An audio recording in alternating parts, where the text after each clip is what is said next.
The captain, একজন পলাতক সৈনিকের রক্তক্ষয়ী প্রতারণার গল্প। গল্পটি শুরু হয় একজন আতঙ্কিত তরুণ সৈনিককে দিয়ে, যে প্রাণভয়ে একটি গাছের গর্তে লুকিয়ে আছে।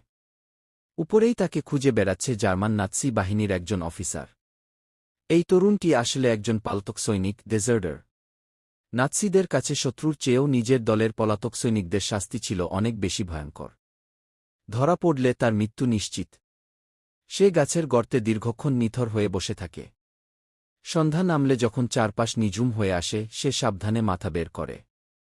বাইরে সে একটি পরিত্যক্ত সামরিক গাড়ি দেখতে পায়, যার ভেতর পড়েছিল একজন জার্মান ক্যাপ্টেনের ইউনিফর্ম।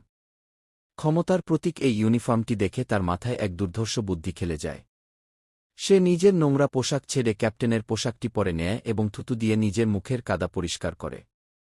এভাবেই একজন পলাতক সৈনিক রাতারাতি জার্মান ক্যাপ্টেন বা হাউপ্টম্যানে পরিণত হয়। নিজেকে সত্যিকারের অফিসার হিসেবে